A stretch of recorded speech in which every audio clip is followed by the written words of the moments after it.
Hey, I'm back with a video about common sense. And why do I have all this stuff over here? That's because 2022 is the year of nothing being available.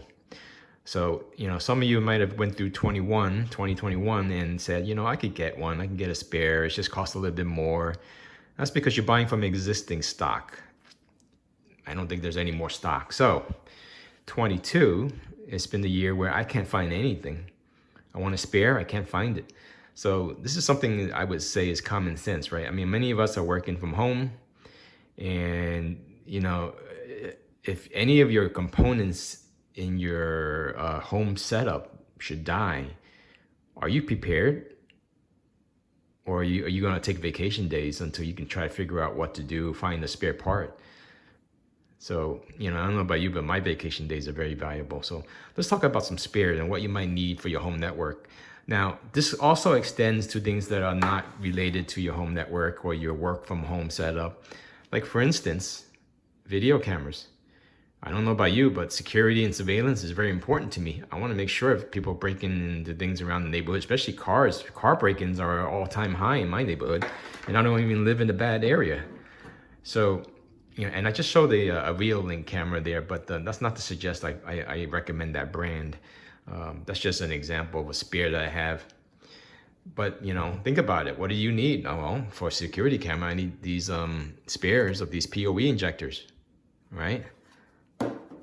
For your office, maybe you need a spare switch, right? This is a Ubiquiti Flex switch, and I'm trying to cut over to these. If any of my switches die, I'm gonna try to cut over to these. I haven't bought more than one. I only have one spare. I don't think I need to buy another spare unless the switch dies. Then I'll have to buy one right away if I can find it. This switch here is a TP-Link's managed switch. And if this did not exist at, like, what is this, like $40, $35 or $29, whatever, it's gonna go, the price is gonna go up, no doubt about it. If this didn't exist, I'll be using these. I'll be cutting over from Unify switches over to TP-Link switches.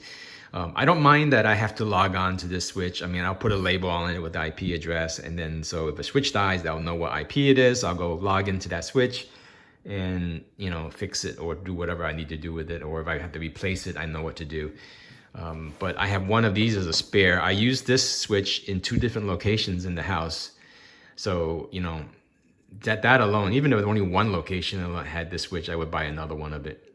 So that so I have this. Now this was my network root, what do you call it, the core switch in my closet, but it doesn't have 10 gig.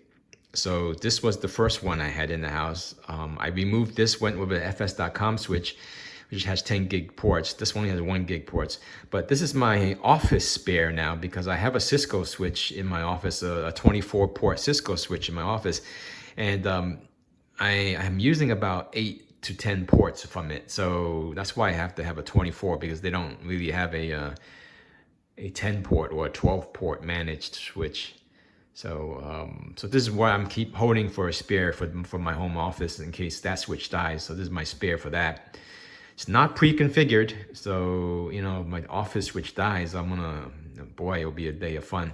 Maybe I'll just plug in this to hold me over, right, just so I can finish the work day. But then all night I'll be getting this configured because 10 different configurations for 10 ports. So you think about your spares, and then I don't have a router here, but if your router dies, do you have another router ready to go? I have one spare router, and it's a lower generation. So that means that on my 1 gig link, if I had to swap that router to the other one, I can get the internet back up, but it won't be routing at 1 gig speeds. So as you can see, that's my dilemma. I'm using Edge Router 4s. Right now, you can't even buy an Edge Router 4. So I'm working on my plan B. I might create a video about that. I'm thinking about creating using one of my OPCs, installing pfSense on it, and then putting it in my lab as a test router. And from that, what I could do if something should happen and I don't have enough spares to get my internet back up, I could pull the pfSense out of the lab, put it into the network closet, my laundry room, aka the laundry room, and just get it up and running so I can get back to gig speeds, right? And I have 2 people here who are work from home, so it's critical. So I'll be doing that soon. I have spare PCs. They're just not power efficient. And I'll probably add in a network card and a fiber card into the machine, and just see if I can install pfSense and see if I can get that working. That's a weekend project in itself. Here's another spare that you might not have thought about, right? If you're using these on any of your switches, do you have spares? Right, this is a 1 gig one in case I needed to use on my router, but on my switch I have 2 10 gig 10 G base T transceivers, and I don't have a spare. So I'm thinking about going online and buying one. They're not cheap. The ones I use are fs.com ones, and they don't have any in stock, and those are $70. The 10G Tech ones are $60, I believe. And I had returned one thinking that it was broken when it was really the switch in my TP-Link review. So I'll be buying another 10G Tech transceiver just to have one spare, and I'll be testing it soon, because I actually purchased an fs.com new generation S3900 switch, the -R model, which is a newer version. So I'll have to see if I can just upload the config file from my other switch just to see if that will take. If not, because it might be based on a different chip, I might have to reconfigure that manually, and that'll be some fun. But I'm already making moves to have a core switch backup, where if the primary switch failed for whatever reason, right? You never know when electronics will die. It will have another switch. So maybe if I find it difficult to set up that one, and I think people may not know enough, or there's no videos about getting around the difficulties of an fs.com switch, now maybe I'll make a video on that one. But if it's simple as I'm thinking it will be, because I think the new models expose the web interface to the regular ports on the front, so now you don't have to create a management interface. It's already built into the web GUI, so it might be very easy to set up the new -R models. But think about it. What is it that you do every day?